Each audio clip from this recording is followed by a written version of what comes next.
This KFAN podcast is sponsored by Builders and Remodelers, exclusive Twin Cities provider of Elements Windows. Get the highest quality windows at unmatchable value. Visit buildersandremodelers.com for more details. You know what's great about your investment account with the big guys? It's actually a time machine. Log in and zoom. Welcome back to 1999. It's time for an upgrade. At public.com, you can invest in almost everything. Stocks, bonds, options, and more. You could even put your cash to work at an industry-leading 4.1% APY. Leave your clunky, outdated platform behind at public.com. Go to public.com and fund your account in 5 minutes or less. Paid for by Public Investing Inc., member FINRA and SIPC. Full disclosures at public.com/disclosures. Did you know that parents rank financial literacy as the #1 most difficult life skill to teach? Meet Greenlight, the debit card and money app for families. With Greenlight, you can send money to kids quickly, set up chores, automate allowance, and keep an eye on what your kids are spending with real-time notifications. Kids learn to earn, save, and spend wisely. And parents can rest easy knowing their kids are learning about money with guardrails in place. Try Greenlight risk-free today at greenlight.com/iHeart. Let your imagination take flight with an AI-powered PC from Lenovo. Whether it's creating digital art, designing new software, or building a portfolio for a future career, our PCs are powered by Intel Core Ultra processors to help students unlock smarter learning and unleash their creativity. That's the power of Lenovo with Intel inside. All you have to do is choose the one that fits your passion. Head to Lenovo.com to shop AI PCs and find your perfect companion. Plus, get 5% off when you create an education account. Fan.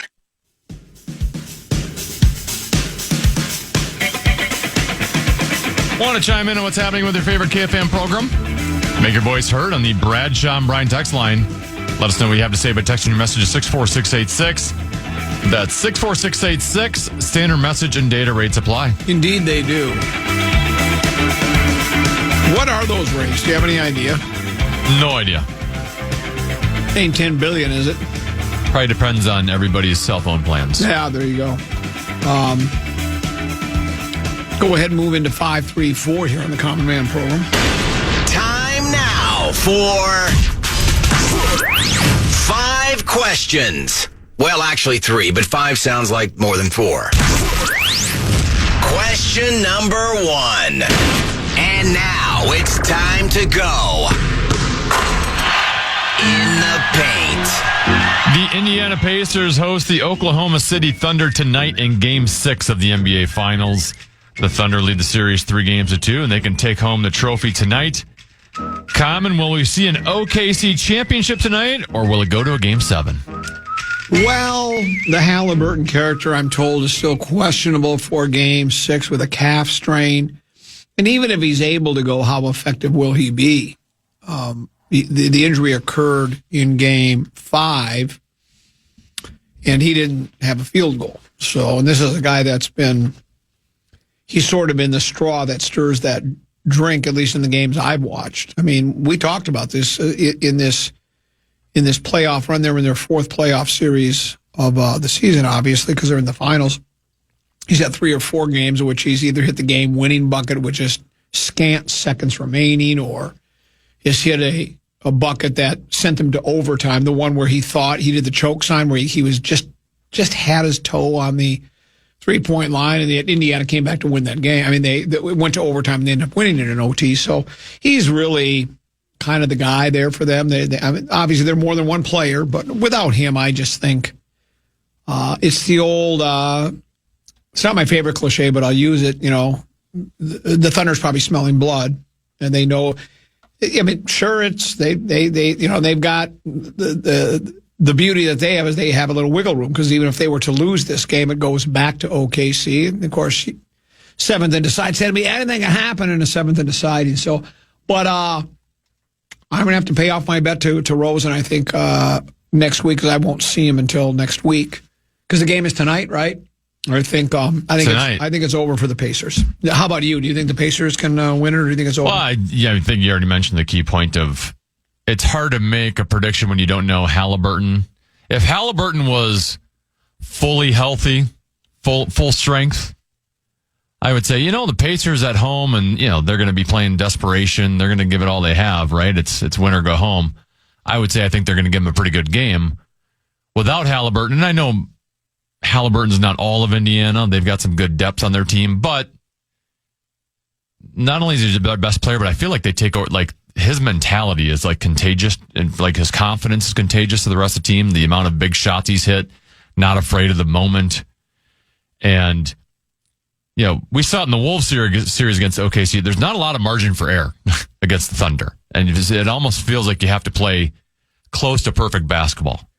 And I find that hard to believe that Pacers are going to be able to play perfect basketball without Halliburton or with a Halliburton at 60%. Will you be offended if I correct you on something you said there?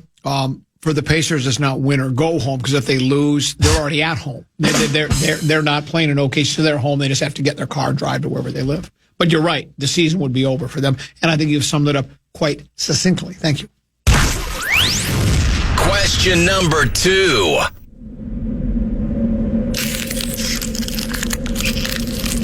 It's time now to focus on the frost.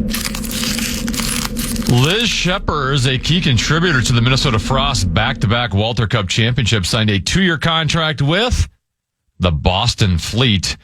The 26-year-old has carved out a reputation as a clutch performer, scoring game-winning goals in both the 2024 and 2025 PWHL finals. Can the Frost overcome all of the players that they have lost this offseason? Remains to be seen. Do we still have the same coach? No, was it general manager or coach got replaced? GM got replaced. So do we still have the same GM and coach? We don't have as far as I know. As far as we know, so we don't have to fill those vacancies. They don't seem to have any vacancies. It depends on whether the the league makes a decision on that. And so it doesn't appear that there are vacancies in any of those two spots. I'd leave the hockey analysis up to you. You're part of that hockey community. It's not like they've overwhelmed the league in their 2 championships. It's almost been a carbon copy where they've had to fight hard. They've had pretty mediocre regular seasons. And then get in, and then all of a sudden they take off in postseason. Even in postseason, they've had their backs against the wall a couple of times. So, I would think you lose some of your talented players. It's hard to fill them. But my guess with this is few teams there are. I would think the talent in this league, the PWHL, is pretty good, because you only have. Did it start with 6 like the old NHL, and now we're at 8, is it? Yeah, they're expanding to Seattle and Vancouver. And there's a lot of gals that play hockey. So, again, you're talking about the cream of the top. If they had 32 teams, it's harder to replace players, right? Because the talent pool thins out. I got to think there's a lot of talent. So we'll see. We'll see what the front office does. Yeah, I think they're going to be in a little bit of trouble next year.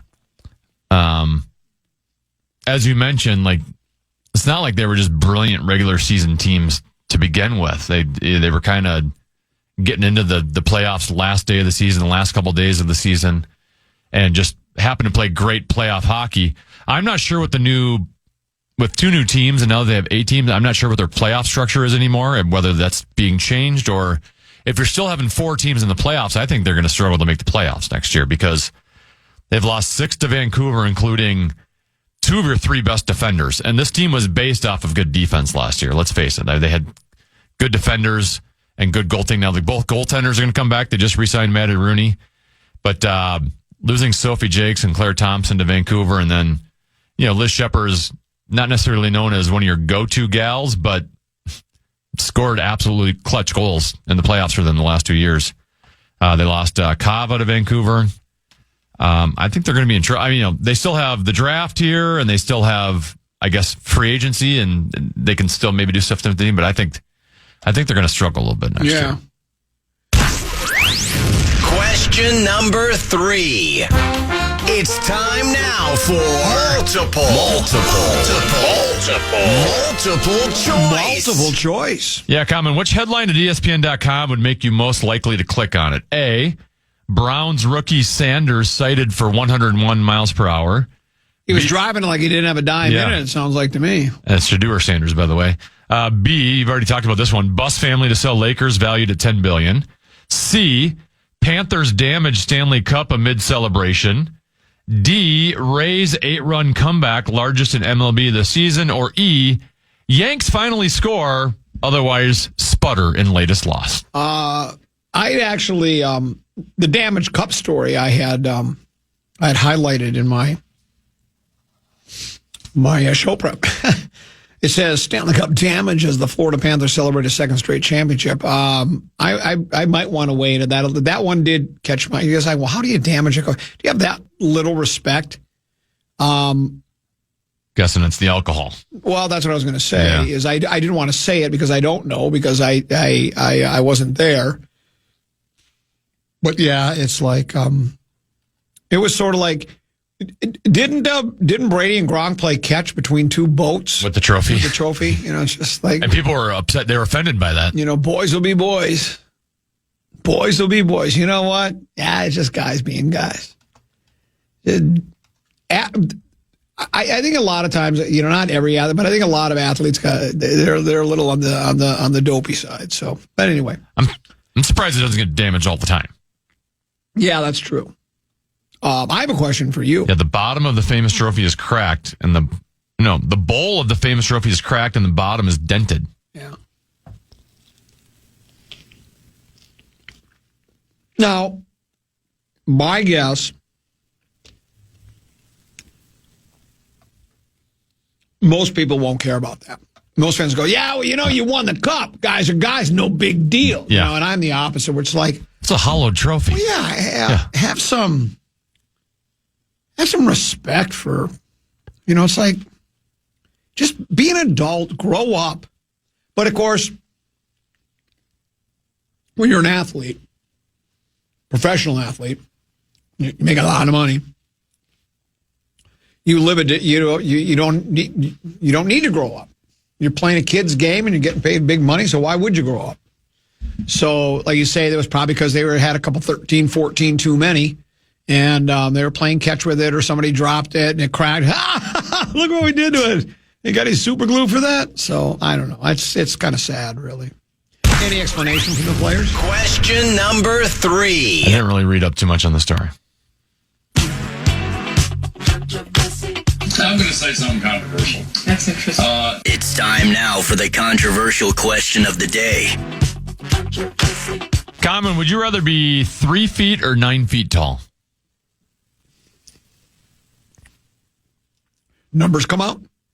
Do we get a report I'm card? not talking about that. Oh. I'm talking about actual height. Oh. Well, I need to be with how much I weigh, I need to be about 9 feet tall to be my perfect weight. So I guess I'd probably rather be 9 feet tall than I wouldn't. Would you? Well, if I could spread out the excess weight I have over 9 feet, I'd be skinny. What would you rather be? 3 feet? I don't know. I think I would rather be 3, actually. The show is about 6 feet under right now. We're really struggling here. Especially after this question. Yeah, well, I have one for you. Yeah. Let's say you're a Thunder fan. Okay. You have tickets for Game 7. Do you want to lose tonight so that you can win at home and you can be there in 5 minutes after the greatest Game 7 in NBA Finals history? You can be on the back, on the court, slapping SGA on the back. Would you root against your team? I think if I'm that big of a super fan, I'm not cheering against my team. I'd be cheering against my team. Because I would have so much confidence that they were going to win Game 7 at home, and I want to be there for that. And if they don't, so be it. I mean, part of greatness of 91 and 87 was they did Game 7 right here at Metrodome. That's what I'm saying. Yeah. So if you're a Thunder fan and you have Game 7 tickets, if they win tonight, you watch it on TV. You don't get to experience being there at the court. I would be rooting against my club tonight. That's very controversial. That's it for today's edition of 5 questions. Well, actually 3 questions, but 5 sounds like more than 4. Let's do a little ditty from Jack and Diane. Take a break, come back. Brian Oak joins us at about 1:30 or so for a little rock talk here on The Fan.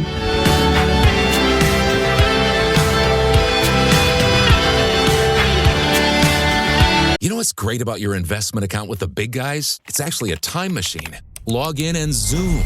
Welcome back to 1999. It's time for an upgrade. At Public.com, you can invest in almost everything. Stocks, bonds, options, and more. You could even put your cash to work at an industry-leading 4.1% APY. Leave your clunky, outdated platform behind at Public.com. Go to Public.com and fund your account in 5 minutes or less. Paid for by Public Investing Inc., member FINRA and SIPC. Full disclosures at Public.com/disclosures. Unlock smarter learning with Lenovo AI-powered PCs powered by Intel Core Ultra processors. Head to Lenovo.com and choose from multiple devices to fit your passions. If you're a gamer, you can spend less time stressing about GPUs and CPUs and more time dominating with your AI-enabled Smart Engine, which optimizes your game performance in real time. Or maybe you're a scientist on the verge of a groundbreaking discovery and need a device with a longer battery life and AI-enhanced tools to give you extra time to finish your research. Or you're a musician preparing for your biggest break and need better, faster AI tools to make digital art a breeze, like creating band posters and t-shirt designs. Or you're a soon-to-be graduate needing to catch a recruiter's eye to land that dream job, so you need cutting-edge smart tools to build your portfolio from scratch. That's the power of Lenovo with Intel inside. Plus, college students and teachers get 5% off with an education account on Lenovo.com. A better future is waiting, and it needs you. So you want to start a business. You might think you need a team of people and fancy tech skills, but you don't. You just need GoDaddy Aero. I'm Walton Goggins, and as an actor, I'm an expert in looking like I know what I'm doing, even when I don't. And I like the sound of starting my own business, Walton Goggins Goggle Glasses. But I'm an actor. I don't know what I'm doing. I needed help. GoDaddy Aero uses AI to create everything you need to grow a business. It'll make you a unique logo. It'll create a custom website. It'll write social posts for you and even set you up with a social media calendar. I didn't even realize I needed a social media calendar. GoDaddy Aero will take your idea that sounds good and make a business that looks like you know what you're doing. GoDaddy Aero can get your business up and running in minutes. You know what that sounds like? It sounds like a plan. Get started at GoDaddy.com/Aero. That's GoDaddy.com/AIRO. Step into the world of power, loyalty, and luck. I'm gonna make him an offer he can't refuse. With family, cannolis, and spins mean everything. Now, you wanna get mixed up in the family business. Introducing The Godfather at ChumbaCasino.com. Test your luck in the shadowy world of The Godfather slot. Someday, I will call upon you to do a service for me. Play The Godfather now at ChumbaCasino.com. Welcome to the family. No purchase necessary. VGW Group. Void where prohibited by law. 21 plus. Terms and conditions apply. And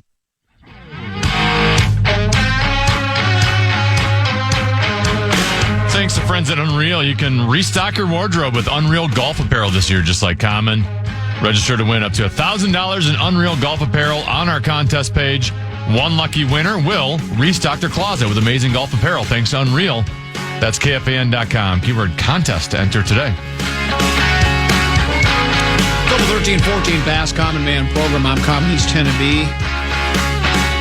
Brian Ogan to house. We'll do a little rock talk. Generally, we do rock talk Wednesdays at 1:30. Oak needed a day off. He had some other things to take care of. But he's here today. And then Mark Rosen will join us at 2 o'clock. I love these text messages. These are the people. I guess I have to take him as serious. Unless he's just trying to troll me, he does the old get off your high horse, Common Man. Let the guys have some fun. No one's trying to damage the cup intentionally. Just be more careful with it. Have some respect for it. I like that. Just, it's the boys will be boys. Yeah. That that excuse for allowing, I don't know if you can call them gentlemen, to allow the boys to have, misbehave. I don't know if that's the right word, but to, let the boys be boys, just let them run amok and do all kinds of crazy stuff. And if there's some consequences, it's just the guys being the guys.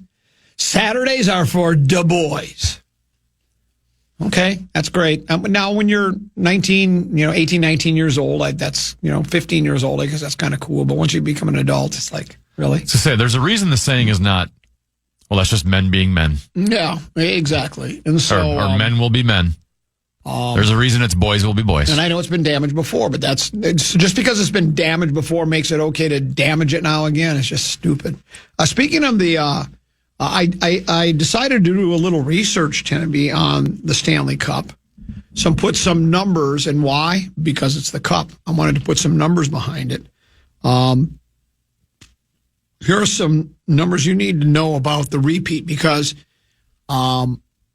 repeating is kind of a big deal. Sure. I mean, winning it once is great. Do it again. And the Panthers did exactly that. 3 teams have won consecutive titles since the NHL salary cap era began in 2005. The Panthers joined Tampa Bay, and the Pittsburgh Penguins. Consecutive titles. Not 3, but just consecutive titles. The Tampa Bay Lightning in 2020, 2021, and the Pittsburgh Penguins of 2016 and 2017. 19 teams in league history have won the Cup 2 or more times in a row. 19. 5 is the number for championships by teams based in the U.S. Sun Belt over the past 6 years, and Rosen hates it. He just hates it. Any team, not only, I don't know if it's just the United States teams he doesn't, but he certainly doesn't like teams from the Sun Belt region. 4 of those belong to the state of Florida, and the Lightning, like the Panthers, have made 3 consecutive trips to the finals. 32, tend to be that number, is the number of years since a Canadian team last won the Cup. 1993, the Montreal Canadiens. Edmonton became led by Patrick Roy. Yes, Patrick Roy. Yeah. Edmonton became the 8th Canadian team to lose in the final since. The number 13, Tennessee, first period goals the Panthers scored to the Oilers 4. Yeah. A +9 differential that is tied for the widest margin in a final. They were up 2-0, 3-0 in every game. Do you know what it says? The +9 differential is tied for the widest margin in a final. Do you know what the 2 other teams that share that record? I was going to say, if it was a conference final, it would be the Anaheim Ducks versus the Minnesota Wild in 2003. No, it was Pittsburgh outscoring the Minnesota North Stars by that same margin in 1991. No!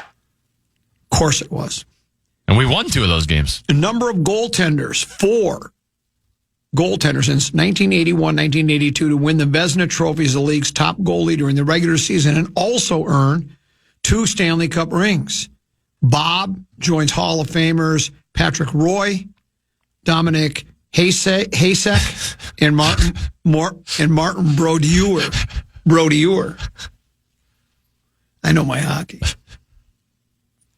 I always love that. The number 15, Tennessee, goals scored by Sam Bennett in the playoffs, leading all players. He's a pending unrestricted free agent. How do you think he'd look in a Wild uniform, Tennessee? You'd like to have Sam Bennett? You like Sam Bennett? I think Sam Bennett's about to make a lot of money, and I don't know if the Wild will. Is he a center or is he a winger? He's a center, yeah. But, it's weird. Why can't we reach for the stars? It's weird because if you look at his regular season numbers over the course of his career, they're pretty pedestrian, right? Like this last year was the most points he's ever had in a season. He had 51. He had 25 goals, 26 assists, that's nice. It's a nice season. But he's just, he's one of those guys you get in the postseason and he becomes a different player. And obviously with his 15 goals this year. 14, Tennessee. That number represents the years between Stanley Cup titles for Brad Marchand, who last won it with the Boston Bruins in 2011. Only Chris Chelios, 16 years, 86 to 2002, and Mark Rakai, 15 years, 1990. I always love that 1 to 2006, have longer gaps. 5, that number represents losses in the final over the past 6 years for Corey Perry. Yes. Who would have had the longest gap between titles had Edmonton won. He keeps going from place to place. And he just can't win. It's like he's a bad luck charm. If you have him on your team, you're going to lose in the finals. Don't acquire him. What are you doing? And he will be available, I believe, in free agency this summer. 2 teams. I've heard some Wild fans say, well, Billy Guerin don't sign Corey Perry based off that set. I'm thinking it'd be nice to get to a Stanley Cup final and lose. I would actually take that at this point. You like those moral victories, don't you? Well, I mean, given the history of the franchise, just getting there would be nice. The number 2 represents teams in NHL history to have 3 players with 5 or more goals in the final, with Bennett Marchand and Sam Reinhart putting the Panthers in the same category as the 1955 Red Wings. Ted Lindsay, Alex Del... Do you think Rosen would say Del Vecchio or Del Vecchio? I think he would use them both. Sure. Del Vecchio and Del Vecchio. And, of course, who I think the greatest player of all time is, that would be the legendary Gordie Howe. Gordie Howe. Are you sure it's not Howe? No, I think it's Howie. It's Howie? Can okay. be. I'm a hockey guy. Yeah, okay. Come on. Just want to make sure. Howie. My favorite player of all time, though, Guy Leffler. I always loved that one. That's my favorite hockey player of all time, Guy Leffler. You remember Guy, don't you? How could you not? Yeah. Hell of a player. I think my favorite wild coach was Jacques Lemery. Yeah, no, it was Lee Marie. Lee Marie. Oh, yeah, it was Lee Marie, okay. Lee Marie. It was his name. Someone's texting and say Patrick Warrior's pronounced Patrick. Wah, wah, wah. Huh? There's no W in his name. That doesn't make any sense. Because, again, get your own radio show, and then you can start pronouncing hockey players' names incorrectly. That's what you want to do. We'll take a break. We'll come back. Rock Talk is next here on The Fan. And here we have a specimen from the early 2000s, a legacy investing platform. Please don't touch the exhibit, folks. It could crash.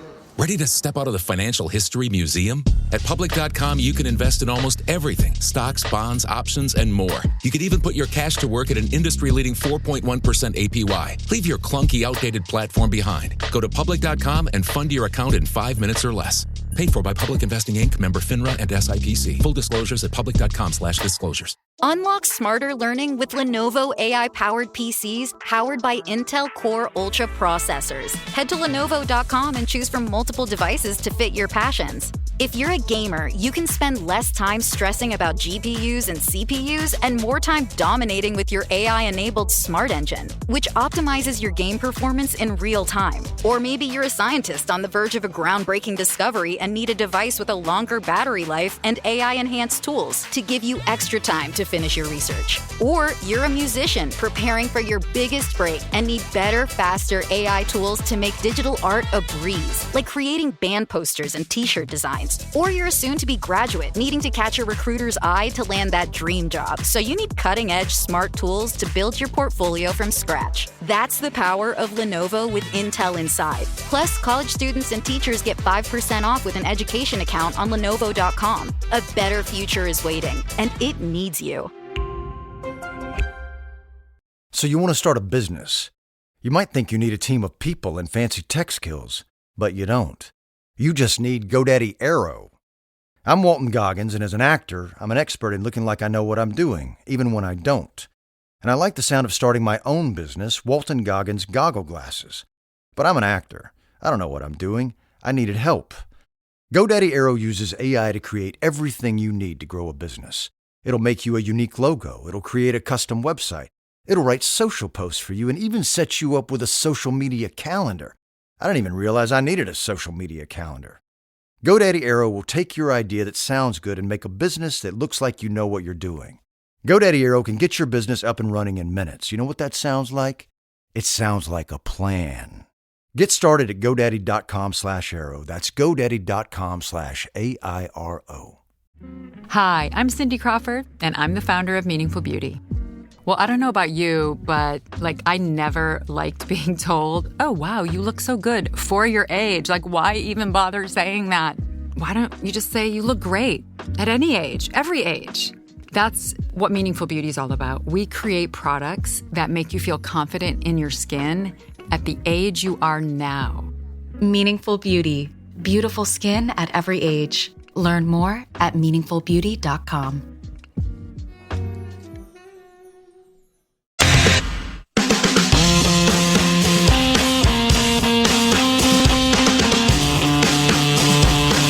Alice Cooper, John Denver, Carly Simon, Sonny and Cher.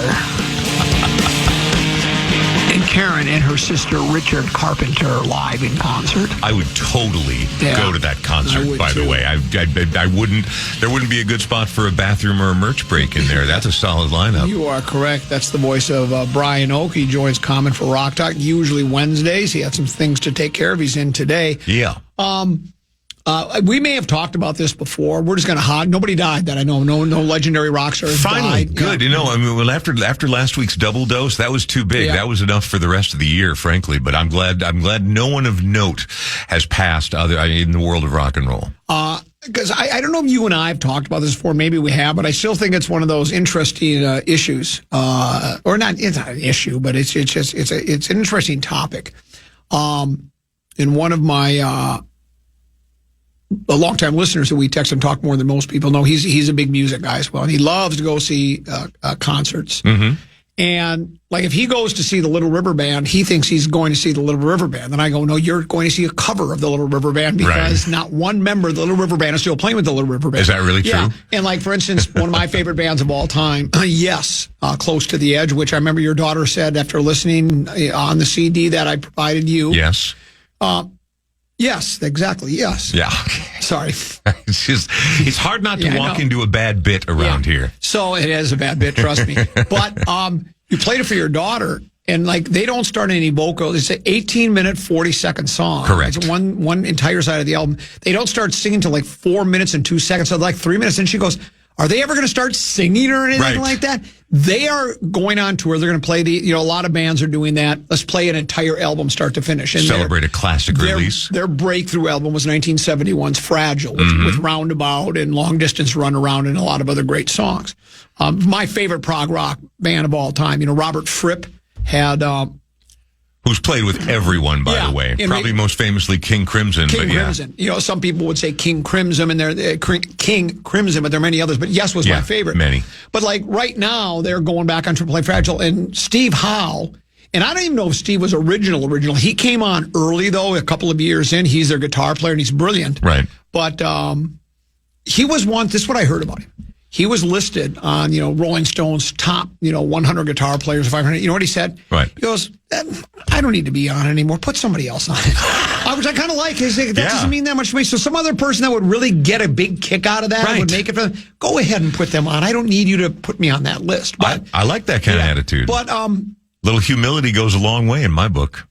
So would I be going to see Yes, or would I really be not going to see? Because I don't think you are. I mean, yeah, obviously we all change, right? Are the people who are listening to the program today, are they hearing the actual program they heard 15 years ago? Yes. No. Well, okay, right. This is a bad example. Can't tell the difference.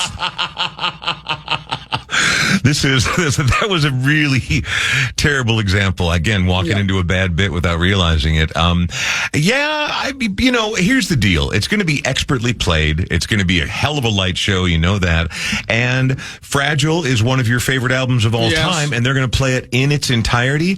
So I don't know. To me, that's enough of a pull if I felt about Yes the way you do. John Anderson was the original lead singer. Yeah. And he and Steve Howe, for whatever reason, don't really, a lot of these bands, they don't get along after a while, right? Yeah. And so, but they have a guy, because I actually did do it. I went to see Yes when they played. Now, this is when they still had Chris Squire, one of the greatest prog rock bass players of all time. And that's saying a lot. Yeah. So they had Chris Squire was still with the band. Steve Howe was playing.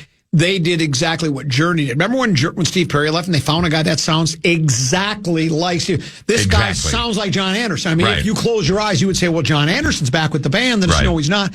I still enjoyed it very much because there was two really key members of that group, and they made up so much of the sound, especially the lead guitar playing and the bass playing, which is so important to Yes's music. So, but I still, in the back of my mind, was like, yeah, but it's not, but it is. Let me give you an example. A band that's a favorite of both yours and mine. Yeah. One of my favorites of all time. They're certainly top 10. It might be a top 5 band of mine all time. The Cars. Oh, the Cars. Good God, yeah. When Benjamin Orr passed away from, I think it was pancreatic cancer. At a very young age. I think he was in his early 50s, if I'm not mistaken. Yeah, very young. Then it was They did the new car because Ocasek got out, and then there was the new cars with Todd Rundgren. Todd Rundgren, they actually came through Cities 97 Studio C once, and they did. They did. So I had a chance to interview them, and as expected, Elliot Easton and Greg Hawkes of the Cars were two of the coolest people that have ever walked on the planet. They're just happy to be alive. They're happy their band is still cooking. They're both, I think, integral parts of why the Cars were so brilliant. But Todd Rundgren, I'm going to be honest, I don't know if he felt like he was doing him a favor or what. He definitely felt like he was doing me a favor by talking to me in Studio C. He was not a great person to hang around with, but it wasn't the same thing. I mean, he doesn't even sound like Ocasek or Ben Orr. He's a big deal in his own right? And so I know they needed someone high caliber if they were going to try to keep this thing alive. I don't think that was a good fit. So Rundgren left, and then Ocasek came back, and they played First Avenue. You and I went to that show together. You are correct. And it wasn't the same without Benjamin Orr. It just was not. I enjoyed it. It was fun. And they didn't. I don't think they did one song that featured Benjamin Orr in lead vocals. It was always just. They must have, because he was on so many of the big ones. I remember it was mostly the Ocasek songs. Oh, for sure, mostly because Rick was there, and who can do Ben Orr? You know, right? That's it. And so for me, it was like because I'd never seen the Cars when they were all together as that. Is 5 people a quintet? Yes, correct. When they were the quintet of the originals, I never saw them, so I was excited to go see it. But it was something like, yeah, this is good, but man, where's Well, I'll tell you what, it didn't change much other than the absence of Benjamin Orr. I saw them in 1985, I believe, headlining at the old Met Center, and they were, again, they might be a top 5 band for me. Candio is constantly vying for the number 2 spot on my all-time great records list. What's number 1 again? They've always been. Is it a David Bowie album? It's David Bowie's Hunky Dory, but it depends on the day you ask me. If I'm feeling all introspective and emo, then I'm listening to Bowie. And if I just want to put on something that's one of the greatest up-tempo, amazing rock records of all time, I listen to Candio. But I saw them in 85, and they'd never had a reputation of being a dynamic or interesting live band. They all literally just stand there. That's true. I've seen videos. And so it was no less boring 30-some years later than it was when I first... Again, the music, peerless, but the performance really left a lot to be desired. Yeah. Yeah, not great. Wang Chung was the opener at that show, by the way. Shout out 1985. You know, everybody Wang Chung tonight? Yeah. Who did Tub Thumping? That's Chumbawamba. Who early on were actually legitimate, agitator, left-wing, vegetarian punk rock band in the early days. And it's a great mix. Years and years in, they all of a sudden wrote this one hit, and I'm certain they're still getting mailbox money from that bad boy. Yeah. Yeah. Well, when I was spinning Hot Stacks of Wax at the top of the racks from Cool 108 for a while, that was on the playlist all the time. He drinks a whiskey drink. Yeah. He drinks a vodka drink. I guess I never even listened to the words to the song. Oh, what? Yeah, no, I never. Oh, Danny boy. Nothing? No, Pissing the night away. Exactly. Thank you. Tennessee gets it. I do have one for you here. Did you hear what Carol Kay did recently? She kind of put her foot down and said, absolutely not. She's not going to go to the Hall of Fame. She doesn't want to go to the Rock and Roll Hall of Fame because she doesn't like the way that she and her ilk, a.k.a. side people, a.k.a. session musicians, and it can be argued that she is the single most successful American bass-playing session musician of all time. Been on something like 10,000 recordings as part of the Wrecking Crew. She said she hates the name Wrecking Crew, never liked it. Always. Again, we've been talking about this a lot lately, about sort of these legendary performers and rockers who either like the label or don't like the label. Right. She apparently never liked it. She said Hal Blaine came up with it, and I never liked it.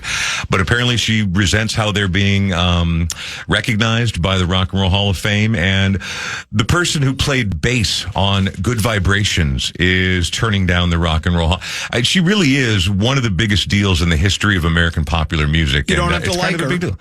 Oh, you do have to like every single person who's listening right now. But you have to respect her. Has heard her bass playing, whether you're a Glenn Campbell fan, a Monkees fan, a Beach Boys fan, name them, Fifth Dimension, Sonny and Cher. So over 10,000 recordings. I promise you've heard the music of the Wrecking Crew. So you both have to like them and respect them. She's 90 years old. She might want to just, and old people like me, we get grouchy after a while. So she's grouchy, but she should just let it go. I mean, I understand that she didn't think they wrecked music. I don't even know why he called it the Wrecking Crew. He probably thought it was just because they were powerful. They were the big deal. And I mean, the L.A. session music scene was run by the Wrecking Crew. I mean, they were the musicians behind virtually all of Phil Spector's Wall of Sound. And then that's about as seismic as it gets in, popular music in the last 60, 70 years. When you were talking about favorite albums, I always have to do the qualifier of, I have to remove 7 of the 13 Beatles albums. Yeah. They have to, because they're 1 through 7. Right. Then after that, what's my favorite album? But I don't think, if you want to take the conversation outside the Beatles, but I don't think you have to remove those 7. If those really are the albums that mean more to you than anything. Yeah, that would be my top. What's I say? What's number 1? What's your favorite album? I'm dying. What's number 1? I would probably, I'm going to get ripped. I love Let It Be. Okay. I love the album. Well, you and I have had this conversation too many times, so I'm not even going to tell you what I think about it. But most people think it's they're one of their. It's not my favorite. Yeah, a lot of people think it's near the bottom of that list. I would also agree with that, but that's fine. If you love it, that's all that matters. For me, it's Revolver. For me, although Revolver is a more important record, the White Album is such a spectacular, crazy mess and invented about 8 different genres on it. It's classic, man. So I can appreciate the Beatles being up there, but what happens after the Beatles 1 through 7? What comes in at number 8?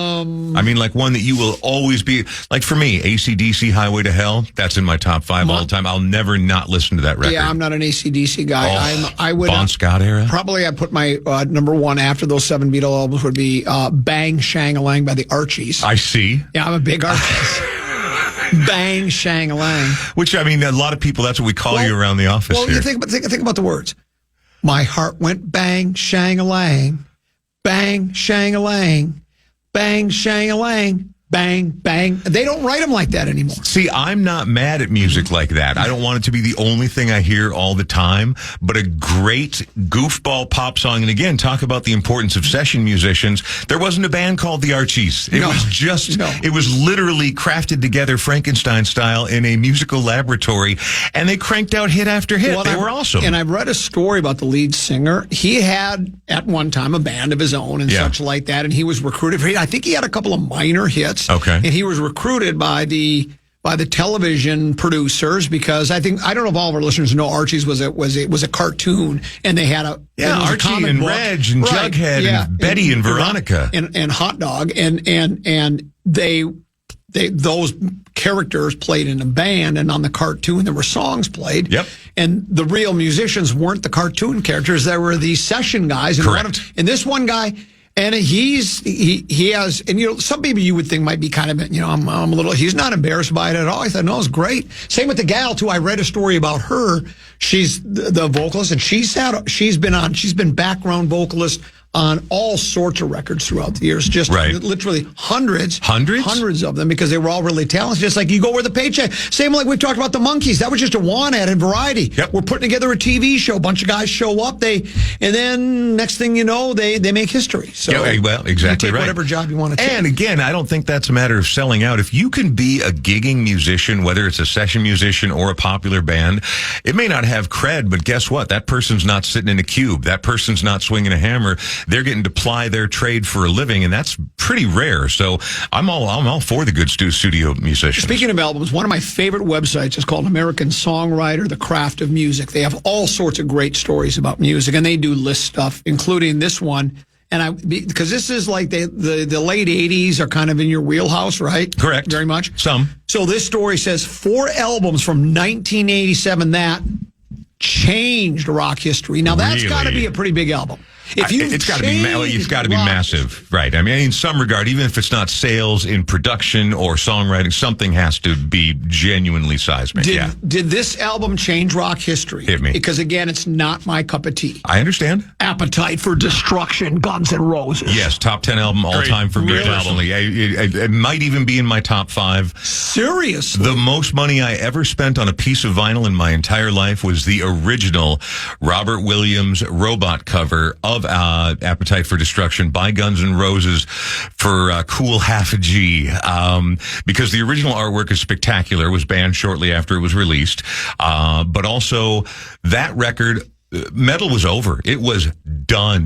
Put a fork in it, much like Saturday Night Fever revived disco, which was also dead on the vine. And then suddenly it got a new 5-year lease on life. Metal was over, and Guns N' Roses, as grunge was starting to bubble up on the West Coast, specifically the Pacific Northwest, elements of cool indie, harder rock stuff were coming in, but metal was still very much alive down in Southern California. And Guns N' Roses injected life into a dying genre more than just about any other band has ever done to revive their genre. Then of course they got so famous internationally so fast. They're playing the Donington Rock Festival, headlining it within a year or two of coming out. They were superstars worldwide. And then of course when they finally put out Use Your Illusion 1 and 2, they're these bloated, ridiculous double album nonsense. But if they'd boiled it down to one more album, they would have had an album almost as good as Appetite for Destruction, but absolutely Appetite for Destruction changed American music. I remember where I was on the day I heard it for the first time. Where were you? I was in a friend's apartment. We were watching the 1987 Twins World Series. It was the final game, and it was on in the background. None of us were really ball heads at all. And I was there with a friend of mine, and his roommate came out, and he worked at a record store at the time, and so it wasn't officially out. He's like, I just heard the record that's going to change your life. Who wants to hear it? So we all put our hands up, and we're all enjoying the evening. Twins are on in the background, and he puts it on. And it was mind-bending from listen 1. It got better on listen 2, and we're about to start our third pass through it. And what should happen? But the Twins win the World Series. So you have to put the album on pause. You know what? Let's go ahead and let's parking lot this. We'll come back to this. And then we went downtown and watched downtown descend into utter madness and a mob scene, but a very a well-earned one. That record absolutely matters. I don't know if we're done in any order, but number 2 on the list of the 4, and like I say, I don't think it was any particular order. U2's The Joshua Tree. Absolutely. They decided they were going to write a record of American music, and so they used the American Southwest as sort of the muse for the entire thing, and they wrote some of the most anthemic and enduring songs of their entire career. I like a lot of different U2 phases throughout their career. I think they're a brilliant band. I'll never not see them live again. I've caught them 5 times now. Really? It's better every time. They are a spectacularly good live band. Joshua Tree changed. Yes, it was arguably, because it was cool with the indie kids and cool with the masses and cool internationally. Yeah, one of the biggest albums of '87 without question. And what a lot of people don't know is that the lead singer is Sonny Bono and Cher's first child. Yeah. That's exactly right. Bono of U2. Exactly. Did this album released in 1987, in your opinion, change rock history, REM's Document? Yes. Document is my last really, truly favorite REM record.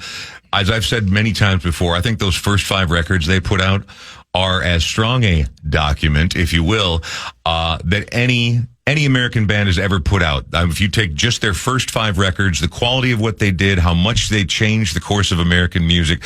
And then, of course, albums like Green and Monster would, Automatic for the People, these would, become a superstar multi-platinum albums. But those first 5 records, as far as what American songwriting at its finest sounded like in the 80s. I love REM, and Document was just another part of that journey. It was right before, so Green would hit shortly thereafter, and that was the one that would really propel them into stardom.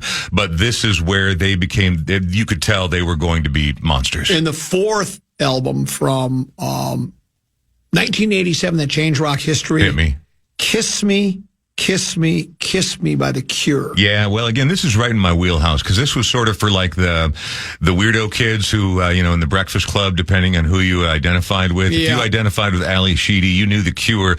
And The Cure were another absolute staple of what I listened to in the 80s. And again, they would go on to be much, much bigger in the 90s. And really, to this day, I saw them at US Bank Stadium, which still boggles my mind. Yes. That's not my favorite record of theirs. The one prior, Head on the Door, is my favorite record, but this was a huge one. And again, before alternative radio broke, college radio and public radio are really the only places you were ever hearing bands like that until they started to really rack up some hits. And so there were these certain bands that were the absolute lifeblood of college radio, I'll just call it. U2 was on that list. REM's definitely on that list. The Cure is on that list. So did it change American music? I don't know, but it also was, again, just another further stamp in the passport of that band going on to be one of the biggest bands in the world. Why did those bands, maybe you could, because I was spacked out in my Haight-Ashbury days, and the only music I was listening to then was what we played, and what we would play is anything from Wham to Barbara Mandrell. So I was not into this music, okay? But why were these bands not immediate big hits through your regular record company? The way that most bands now they have to go underground, so to speak. They were weird. I mean, these were not your ready-made star power bands when they first started out. REM with an open, a verse, a hook, a verse, a hook, a bridge. But they did have those things. Okay. But what they weren't is the 80s. Like I suppose in most eras, the most popular music is the most polished, the most easily digested by a very large public. The Cure were dark and spooky, weird Brits. REM was this weird little band out of Athens, Georgia, with a lead singer who mumbled and you couldn't understand a single Michael word. Stipe, yes, correct. For the first 2 records, maybe longer, depending on how good you got at deciphering the mumbles. Guns N' Roses did hit right out of the gate. Okay. They were superstars from the time they stepped out of West Hollywood. Label? Yes, okay. yes. And then would go on to sell, I'd have to look it up. I don't know how many copies they sold of Appetite, but yeah. So they were stars right out the gate. And then U2 also started out as literal teenagers out of Ireland, and they just slowly garnered it, got big on the continent. But again, only the hip kids wearing combat boots and trench coats were into them when they were very first breaking, but then they moved up to hit-making status very quickly. So most of these bands are the ones we just talked about, did that kind of, working class thing that people seem to respect, where you start with nothing, you build a fan base, you tour incessantly, and you build up this fan base, and then ideally your songcraft continues to grow, and then eventually you worm your way into multi-generational situation. And really that's no different than when it was the Beatles. It was different. That was a different. That you had the Beatles, the Animals, the Rolling Stones. Right. It wasn't Sinatra, Dean Martin, and crooners anymore. It was It was these bands that I can't believe you're listening to that rock and roll noise. This is the breaking of the foundation of a solid system. Yes. Yeah. As always, it's so good to have you in, and you have a podcast. I do, in fact. It's called the Brian Oak Show Podcast. Just recorded episode 493 yesterday. That's a full 493 episodes. We're counting down to 500? Exactly. It's very exciting. Yeah. It's hard to believe. We've been doing it for 5.5 years. We actually make money at it, which is nice. Not speedboat money, but we're doing okay. Right. Daytime job, etc., etc. But also, the best place to get it and all the archived episodes is on the free iHeartRadio app. See you next week. See you then. That's Brian Oak with Rock Talk. Short break. Mark Rose is next here on The Fan. I was going to say, we really could... You know what's great about your investment account with the big guys? It's actually a time machine. Log in and zoom. Welcome back to 1999. It's time for an upgrade.